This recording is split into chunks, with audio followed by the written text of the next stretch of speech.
ہماری Peoples party نے جو اردو بولنے والے سندھی ہیں ان کو سندھیوں میں مکس ہونے نہیں دیا کیونکہ وہ بینیفیشری ہیں. پیپلز پارٹی بھی بینیفیشری ہے, ایم کیو ایم بھی بینیفیشری ہے. نفرت کا کاروبار تب بڑھتا ہے جب الیکشن قریب ہوتے ہیں. یہ 12 ایک دوسرے کے ساتھ اتحادی رہے. اس میں سب سے زیادہ قصور پیپلز پارٹی کا ہے کہ وہ 17 سال میں جو ایم کیو ایم مائنڈ سیٹ کی جو نسل پرستی کی سیاست, اس میں بھی وہ کوئی 200-300 فٹ پاتھیے تھے جو کھرب پتی بن گئے, جو امریکہ, کینیڈا, دبئی, پتہ نہیں کہاں کہاں سیٹ ہیں. اگر ان کا رویہ اپنے ووٹرز کے ساتھ, ان کا رویہ کراچی میں رہنے والے اردو بولنے والوں کے ساتھ بہتر ہوتا, یکساں ہوتا, ٹرانسپیرنٹ ہوتا. ایک ٹرانسپیرنسی انہوں نے ضرور دکھائی ہے, یکسانیت دکھائی ہے, سب کو یکساں طور پر برباد کیا ہے. اپنی بیڈ گورننس کے طور پہ, اپنی نو گورننس کے طور پہ. آپ جب وہاں سے ٹریول کر کے پنجاب آئے تو آپ کو کوئی اختلاف لگا, کوئی چیزیں آپ کو مختلف نظر آئیں گورننس میں, لوگوں کے اندر؟ لاہور میں, پنجاب میں اپنائیت ملتی ہے, محبت ملتا ہے, خلوص ملتا ہے. اس کے بنسبت کراچی میں کچھ ایریاز, کچھ سرکلز ایسے ہیں جس میں اپنے وطن میں مجھ سے تعصب اور نفرت کیا جاتا ہے. کراچی کے اندر یہ ایک حقیقت ہے, یہ ایک مائنڈ سیٹ ہے. ان دنوں کی بات کر رہے ہیں شروع سے اس کے پولیٹیکل اسباب بھی ہیں. ایک مائنڈ سیٹ ہے ایم کیو ایم کا جو نفرت کی سیاست اور تعصب کی سیاست, نسل پرستی کی سیاست پہ بنا. سندھیوں کی سب سے بڑی پولیٹیکل پارٹی پیپلز پارٹی کو بھی برابر کا شریک سمجھتا ہوں. اچھا, جب ہم سندھ سے اور کراچی سے خاص طور پر آنے والے جو ہمارے جرنلسٹ ہوتے ہیں یا تجزیہ کار ہوتے ہیں, تو ان سے ہم پہلا سوال جو ہے وہ پوچھتے ہیں سندھ کے حوالے سے. لیکن اس سے پہلے مجھے یہ تحفہ ملا ہے چادر کا, جو سندھ کی پہچان ہے, وادی مہران کی تہذیب کی پہچان ہے. یہ اجرک مجھے آپ نے تحفے میں دیا ہے, تو اس کے حوالے سے آپ کو بات کر رہے تھے کہ اس کے رنگوں کا پیٹرن اور اس کا ڈیزائن اور اس کی تاریخ کتنی پرانی ہے. الطاف صاحب, بیسیکلی یہ جو اجرک ہے یہ صرف سندھ کی نہیں ہے بلکہ پورے پاکستان کی شناخت ہے نا. جو باہر سے مہمان آتے ہیں ہم ان کو اجرک کا تحفہ دیتے ہیں یا سندھی ٹوپی کا دیتے ہیں. اور یہ جو سندھ کی ثقافت ہے, یا جو سندھ ہے یا انڈس ویلی ہے, یہ جس کو کہا جاتا ہے وہ کم و بیش پورا پاکستان وہ انڈس ویلی ہے. پورا پاکستان انڈس ویلی کے اندر ہے. بالکل, وہ جو مونجو دڑو کی تہذیب, ہڑپا کی تہذیب, یہ ایک ہی ہیں. ہم تاریخی طور پر ایک ہی ہیں. جس طرح آپ کا ایک چینل ہے, اس پہ میں بیٹھ کے کہتا ہوں کہ سندھ, پنجاب, ہمارا مزاج, ہماری روایات, ہماری تہذیب, ہم ایک ہی ہیں تاریخی طور پر. ٹھیک ہے. پنجابی زبان جو ہے وہ سندھی سے ملتی ہے, بہت زیادہ. سرائے کی بیچ میں ایک پل کا کردار ادا کرتی ہے.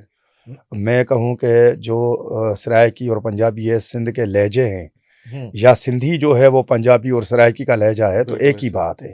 یہ آپ بڑی بات کر رہے ہیں. ویسے آپ کہہ رہے ہیں کہ اگر میں یہ کہوں کہ سندھی جو ہے وہ سرائیکی اور پنجابی کا لہجہ ہے, اس پہ تو قتل و غارت شروع ہو جاتی ہے, اور آپ بڑی آسانی سے کہہ رہے ہیں. بالکل قتل و غارت نہیں ہونی چاہیے. ہمارا مزاج, ہماری تہذیب, ہماری روایات, ہم ایک ہی قوم ہیں, اور ان کو آپ سندھی قوم کہہ لیں, پنجابی کہہ لیں, پاکستانی کہہ لیں.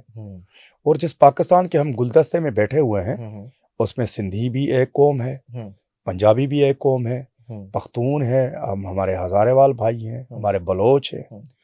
یہ 4-5 قوموں کا ایک مجموعہ ہے. ٹھیک ہے. پاکستان کیسے بنا, کیوں بنا, وہ بحث ختم ہو گئی.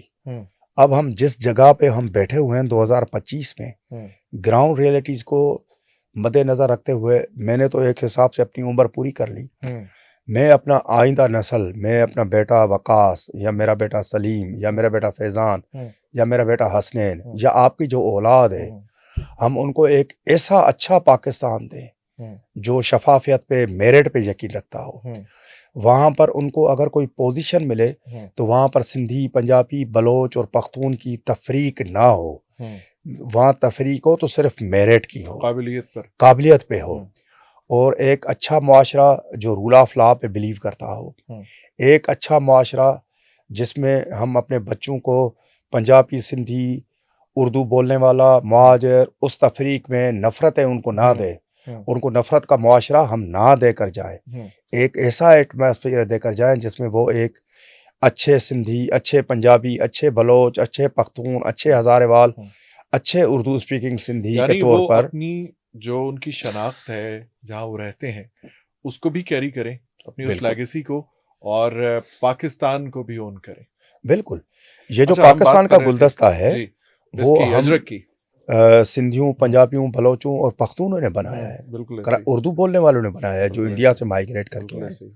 تو ان سب کا باہمی احترام، باہمی خلوص. ہم 5-6 بھائی ہیں یہاں پر، اور ہم بھائیوں نے اپنے گھر کو بہتر انداز میں چلانا ہے، جی اپنے لیے اور اپنی آئندہ نسل کے لیے. آپ نے اجرک کی بات کی، تو جو موہنجو سے کنگ پریسٹ کا مجسمہ ہے اس کو آپ غور سے دیکھیں گے، اس کو بھی بالکل یہی اجرک پہنی ہوئی ہے جو آپ نے زیب بالکل اس نے کراس پہنی ہوئی، کراس پہنی ہوئی ہے. جی یہی وہ اس کے اندر جو ہم پھلی کہتے ہیں، آپ اس کو وہ اسٹیمپ کہہ لیں، وہ وہی ہے. تو یہ 5000 پرانی ہماری تہذیب ہے. یہ ہاتھ سے بنی ہوتی ہے، اب تو مشین سے بنی ہوئی ہے، لیکن یہ جو اجرک ہے یہ ہاتھ سے بنی ہوئی ہے. اور اجرک میں 2 کلر کمبینیشن ہے، ایک بلو اور ایک ریڈ. ریڈ کلر جو ہے وہ سردی سے آپ کو بچاتا ہے، اچھا گرم رہتا ہے. یعنی یہ اس کے اندر جو ریڈ کلر کی کا کمبینیشن ہے یہ سردی سے محفوظ رکھنے سردی سے محفوظ. اور جو بلو کلر ہے یہ آپ کو گرمی سے یہ ٹھنڈا ہوتا ہے. ٹھنڈا ہوتا ہے. ٹھیک ہے. بلو کلر ٹھنڈا ہوتا ہے اور ریڈ گرم ہوتا ہے. تو اس میں دونوں کلر رکھے گئے ہیں، کمبینیشن دونوں کی رکھی گئی ہے. مطلب یہ ہے کہ آپ اجرک کو پہن سکتے ہیں، گرمیوں میں بھی پہن سکتے ہیں اور سردیوں میں بھی پہن سکتے ہیں. اچھا مختصر سا اس کا میکنگ کا پروسیس ہم نے سنا ہے کہ اس کے اندر کیمیکل یوز نہیں کیے جاتے، تو پھر یہ کلر ولر کیسے کرتے ہیں؟ یہ جو بلو کلر ہے یہ نیرو اس کو ہم بولتے ہیں. نیرو نیلو، نیلا یا سندھی میں نیرو. یہ سندھ کی ایک پرانی ایک ہے کہ وہ ہاتھ سے بنایا جاتا ہے نیرو، اور اس میں نیلا رنگ زیادہ ہے. یہ حالہ سندھ میں ہاتھ سے بناتے ہیں. اچھا. اور سب سے زیادہ اس کے جو کاریگر ہیں نا، پہلے نمبر پہ سومرو ہے اور دوسرے نمبر پہ کھٹی ان کو کہتے ہیں. جو سومرو جو کام یہ ہاتھ کے ہنر کا کرتے ہیں یا دھوبی کا کرتے ہیں یا یہ اجرک بنانے کا، ان کو کھٹی کہا جاتا ہے. تو یہ وہ کرتے ہیں، اس میں کیمیکل استعمال نہیں ہوتا، کھٹی. اچھا. اور اس کے بلاکس ہوتے ہیں، اس سے بنایا جاتا ہے. بڑا ایک پیچیدہ سا ہے پروسیس ہے اس کا. پھر آج کمرشل دور میں تو وہ بڑے پیمانے پہ مشینوں پہ بھی بنتا ہے جو 1500 روپے کی ملتی ہے. لیکن یہ جو اجرک ہاتھ سے بنائی جاتی ہے اس کا کپڑا بھی بڑا خاص ہے. یہ چیربین لٹھے پہ بنائی جاتی ہے، تو اس کا بڑا پروسیس ہے. ایک اجرک میں 2-3 ماہ لگ جاتے ہیں. ایک اجرک. یہ اوریجنل اجرک ہے. یہ اوریجنل اجرک ہے. اس کو 2-3 ماہ لگے ہوں گے اس ایک پیس کو بننے میں. اور اس کی ایک خاص مہک ہوتی ہے. جی خاص مہک ہوتی ہے جس میں کوئی کیمیکل نہیں ہوتا. محبت پروسیسنگ کا حصہ ہوتا ہے. بالکل محبت کی مہک ہے. سندھ سے محبت اور امن کی دھرتی سے. کیا بات ہے. اچھا انڈس ویلی کا بہت بڑا ڈیموگراف تھا، ٹھیک ہے. اس کے اندر پنجاب بھی آتا تھا اور پورا پاکستان ہی اس کے اندر کم و بیش. جو پاکستان جس جگہ پہ ہے وہ پوری انڈس ویلی ہے. انڈس ویلی کا سویلائزیشن. جی. اچھا اب ہم بات کرتے ہیں پاکستان کی. پاکستان میں آپ صوبہ سندھ کے اندر رہتے ہیں، کراچی میں آپ ورکنگ کرتے ہیں، انٹیریئر سندھ میں آپ کے گھر ہیں، زمین ہے، سارا کچھ آپ نے دیکھا. آپ جب وہاں سے ٹریول کر کے پنجاب آئے تو آپ کو کوئی اختلاف لگا، کوئی چیزیں آپ کو مختلف نظر آئیں گورننس میں، انفراسٹرکچر میں، لوگوں کے اندر؟ سب سے پہلے میں بحیثیت سندھی، کراچی کا شہری، سندھ کا شہری، مجھے لاہور میں، پنجاب میں اپنائیت ملتی ہے، محبت ملتا ہے، خلوص ملتا ہے. سندھی ہونے کے ناطے مجھ سے نفرت نہیں کی جاتی، مجھے اپنے سے مختلف نہیں سمجھا جاتا. اس کے بنسبت کراچی میں کچھ ایریاز، کچھ سرکلز ایسے ہیں جس میں اپنے وطن، اپنی دھرتی کا مالک ہوں. اپنے وطن میں مجھ سے تعصب اور نفرت کیا جاتا ہے. کراچی کے اندر یہ ایک حقیقت ہے، یہ ایک مائنڈ سیٹ ہے. ان دنوں کی بات کر رہے ہیں؟ شروع سے. اچھا. اب تو کچھ کم ہے لیکن ابھی بھی موجود ہے. ابھی بھی موجود ہے. اس کے پولیٹیکل اسباب بھی ہیں. ایک مائنڈ سیٹ ہے ایم کیو ایم کا، ٹھیک ہے، جو نفرت کی سیاست اور تعصب کی سیاست، نسل پرستی کی سیاست پہ بنا. ٹھیک ہے. لیکن اس میں اس کو قصوروار صرف ایم کیو ایم مائنڈ سیٹ کو نہیں سمجھوں گا. میں سندھیوں کی سب سے بڑی پولیٹیکل پارٹی پیپلز پارٹی کو بھی برابر کا شریک سمجھتا ہوں. اچھا. بالکل.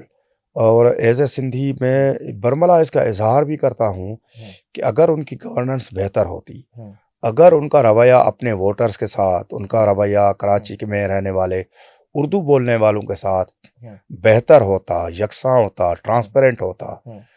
انہوں نے تو ایک ٹرانسپیرنسی انہوں نے ضرور دکھائی ہے، یکسانیت دکھائی ہے کہ انہوں نے سندھ کے شہری علاقوں، کراچی سے لے کر کشمور تک دیہی علاقوں سب کو یکساں طور پر برباد کیا ہے.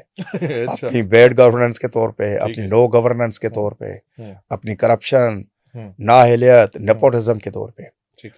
پیپلز پارٹی کی جو سیاست ہے اس پہ ہم بارہا یہ کہتے ہیں کہ 300 سے 400 فٹ پاتی تھے جو ارب پتی کھرب پتی بن گئے. اور بالکل دوسری سائڈ پہ آپ دیکھیں کہ جو ایم کیو مائنڈ سیٹ کی جو نسل پرستی کی سیاست تھی اس میں بھی وہ کوئی 200-300 فٹ پاتھی تھے جو کھرب پتی بن گئے، جو امریکہ، کینیڈا، دبئی، پتہ نہیں کہاں کہاں سیٹ ہیں. ٹھیک ہے. اور عام اردو بولنے والا جو سندھی ہے، میں تو ان کو اردو بولنے والا سندھی کہتا ہوں، وہ اپنی شناخت مہاجر رکھنا چاہتے ہیں. ہمیں اس پہ کوئی اعتراض نہیں ہے. ٹھیک ہے. بھلے وہ کہلائے چوتھی نسل ہے، اس کے باوجود بھی وہ اپنے آپ کو مہاجر کہلاتے ہیں. ہم تو ان کو مقامی سمجھتے ہیں اور وہ مقامی ہیں. ان کے رائٹس سندھ میں اتنے ہی ہیں جتنے عام سندھی کے ہیں. اچھا، اور برابر کے شہری ہیں. ایک بحیثیت تجزیہ کار، بحیثیت صحافی، اور چونکہ آپ سندھ دھرتی کے سب وہاں کے رہنے والے سپوت بھی ہیں، تو آپ سے جاننا چاہتا ہوں کہ ایک شناخت ہوتی ہے قوم کی، ایک ہوتی ہے مذہب کی. مہاجر کون سی شناخت ہے؟ ہم اس کو ڈسکریمنیٹ نہیں کر رہے، لیکن جب آپ نے اپنا لیا کسی دھرتی کو، تو کسی شہر کو، کسی ملک کو، تو وہ تو آپ کا ہو گیا. تو مہاجر والی جو ٹرم ہے، ہم سندھیوں کے بات نہیں کرتے، ہم ایک تجزیہ کار ہو کر بات کرتے ہیں اس پہ کہ کیا اس کو کنٹین کرنا چاہیے. اچھا دیکھیں، آپ خود ہی ڈسون نہیں کر رہے ہوتے جب آپ کہتے ہیں کہ میں تو مہاجر ہوں؟ اپنی دھرتی سے ڈسون کرتے ہیں اپنے آپ کو. اگر آپ کہتے ہیں کہ مہاجر ہے، مہاجر اس کو اگر انگریزی میں ہم کہیں تو ریفیوجی ہے. مالک اور کرایہ دار میں فرق ہوتا ہے نا. ہم تو ان کو مالک تصور کرتے ہیں، ان کو بھی اپنے آپ کو مالک تصور کرنا چاہیے. اچھا، اس میں تھوڑا سا میں آپ کا وقت چاہوں گا. یہ جو مہاجر لفظ ہے یہ آیا کہاں سے؟ یہ نبی کریم صلی اللہ علیہ وسلم کی ہجرت مبارک سے آیا نا. نبی کریم صلی اللہ علیہ وسلم جب مکے میں تھے تو وہ اپنے آپ کو مکی کہلاتے تھے. جب وہ ہجرت کر کے مدینے گئے تو وہ اپنے آپ کو تھوڑے عرصے کے لیے مہاجر کہلایا، لیکن وہاں پر انہوں نے اپنی شناخت مدنی رکھی، وہاں کے مقامی بن گئے. اور ہمارے جو بھائی 1947 میں ان کے آبا و اجداد یہاں پہ آئے تو ان کی بڑی تعداد پنجاب میں آئے. پنجاب میں اب کوئی بھی مہاجر نہیں ہے، وہ سارے پنجابی ہیں، کوئی ڈسکرمنیشن نہیں ہے. لیکن بدقسمتی کے ساتھ ہمارے جو بھائی سندھ میں آئے، ان کی تیسری چوتھی نسل ہے، وہ اپنے آپ کو بضد ہیں کہ مہاجر کہلائے اپنے. یہ آپ نے بڑی پتے کی بات کی ہے کہ سب سے بڑی تعداد مہاجرین کی پاکستان بننے کے وقت وہ پنجاب میں آئے جی، اور پنجاب کے علاقوں میں آ کے ضم ہو گئے، اور اب کوئی بھی اپنے آپ کو مہاجر نہیں کہتا. لیکن کراچی میں اور سندھ میں ابھی تک مہاجر ہیں. یہ ایک بات جو ہے میں آپ کو بتاؤں کہ نہیں کہنا چاہیے. مذہب بھی کاروبار ہے، پاکستان سے محبت وہ بھی کاروبار یا کارڈ ہے، سندھ سے محبت بھی ایک کاروبار ہے. اس طرح مہاجر خامخواہ کی نسل پرستی کو بڑھانا بھی ایک کاروبار ہے. ٹھیک ہے. ہماری پیپلز پارٹی نے جو اردو بولنے والے سندھی ہیں ان کو سندھیوں میں مکس ہونے نہیں دیا. اچھا. کیونکہ وہ بینیفیشری ہیں. پیپلز پارٹی بھی بینیفیشری ہے، ایم کیو ایم بھی بینیفیشری ہے. نفرت کا کاروبار تب بڑھتا ہے جب الیکشن قریب ہوتے ہیں. یہ بارہا ایک دوسرے کے ساتھ اتحادی رہے. اور بدقسمتی دوسری یہ ہے کہ جو اردو اسپیکنگ پیپلز پارٹی کے فولڈ میں ہے، سندھیوں کے قریب ہے، وہ دوسرے اردو بولنے والوں کو اپنے فولڈ میں نہیں لانا چاہتا. وہ چاہتا ہے اس کوٹا پہ ہم ہی میئر، منسٹر اور ایک دو ایڈوائزری ہم حاصل کریں. ٹھیک ہے. تو صحیح طور پہ سب سے زیادہ جو فرض بنتا ہے وہ سندھیوں کی بڑی جماعت پیپلز پارٹی کا بنتا ہے کہ ان کو اس آبادی کو اپنا بنانا چاہیے. ان کی پرفارمنس اتنی اچھی ہونی چاہیے کہ وہ کہیں کہ یہ جماعت ہمیں اپنی لگتی ہے، اپنائیت محسوس کریں. اب پیپلز پارٹی کے بینیفیشری جو لوگ ہیں وہ سندھی اسپیکنگ ہے، لیکن وہ نااہل ہیں، وہ میرا حق غضب کر کے اس پوسٹ پہ پہنچے ہیں. پبلک سروس کمیشن میں جو پاس ہوتے ہیں اکثریت ان کی سندھیوں کی ہے. حالانکہ چیئرمین اردو اسپیکنگ ہے، کراچائیٹ ہے، لیکن ان کی ترجیحات کچھ اور ہیں. پبلک سروس کمیشن میں جو کامیابی ملتی ہے سندھ پبلک سروس کمیشن میں، پنجاب پبلک سروس کمیشن کا آپ کو پتا ہوگا کہ وہاں پر کیا ہے، لیکن میری جو اطلاعات ہیں وہاں پر 90% سے زیادہ ٹرانسپیرنسی ہے، اور وہاں پر 90% کرپشن ہے، یا 90% پولیٹیکل سفارش پہ نوکریاں ملتی ہیں، اور تقریباً زیادہ سندھی آتے ہیں، اور سندھی وہ نااہل ہوتے ہیں جو ہم کمیشن کے اندر جی، اور سندھی وہ آتے ہیں جو یا وڈیرے کے بھانجے بھتیجے ہوتے ہیں، یا وہ پیسے دے کر رشوت کی بنیاد پہ آتے ہیں، اس سے عام سندھی کا حق غصب ہوتا ہے۔ جو 1% 2% سندھی آتا ہے، نااہل آتا ہے، وہ سارے سندھیوں کے لیے نفرت بھی پیدا کرتا ہے۔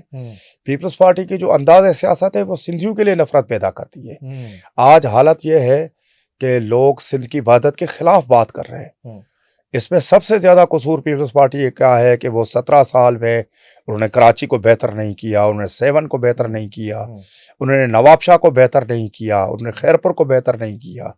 سب سے زیادہ ظلم انہوں نے کراچی پہ کیا، اور یکساں ظلم انہوں نے پورے سندھ کے ساتھ کیا ہے۔ تو یہ سب سے زیادہ جو ذمہ داری، سب سے زیادہ قصور پیپلز پارٹی کا ہے، آصف زرداری کا ہے، اس کے بعد مراد علی شاہ کا ہے، اور پیپلز پارٹی کی قیادت کا ہے۔ اور دوسرے نمبر پہ جو نفرت کے کاروباری ہیں، نفرت کے جو بیوپاری ہیں، انہوں نے اپنی برادری کو، اپنی نسل کو سندھی نہیں بننے دیا، ان کو خامخواہ کا مہاجر بن کے رکھا۔ ان کا قائد جب لندن گیا تو وہ لندن کا شہری بننے میں فخر محسوس کرتا ہے، اور کہتا ہے کہ اب میں سٹیزن ہوں، اب میں برطانوی ہوں، برٹشر ہوں۔ وہ یہ نہیں کہتا ہے کہ میں مہاجر ہوں، میں پاکستانی ہوں، یا میں سندھ کا شہری ہوں، یا میں ہندوستانی ہوں۔ تو یہاں پر ہمارے جو عام اردو بولنے والا ہے اس کو بھی یہ بات سمجھنی ہے، سندھی کو بھی یہ بات سمجھنی ہے کہ ان کی جو دونوں کی سیاسی قیادت ہے وہ نفرت کی سیاست کرتی ہے، وہ اس کے نفرت کے بینیفیشری ہیں، وہ ہماری آپس میں رشتہ داریاں ہیں، ہمارے آپس میں کاروباری روابط ہے، دوستیاں ہیں۔ اردو بولنے والا سندھیوں کے سوا نہیں رہ سکتا، اور سندھی بولنے والا اردو بولنے والے کے سوا نہیں رہ سکتا، نہ وہ ان کو نکال سکتے ہیں، نہ وہ ان کو نکال سکتے ہیں۔ اس لیے ان کو اپنا ایک نیا سوشل کانٹریکٹ کرنا چاہیے، ایک دوسرے کو سمجھنا چاہیے، اور جو نفرت کی سیاست کرے ان سے دور ہونا چاہیے۔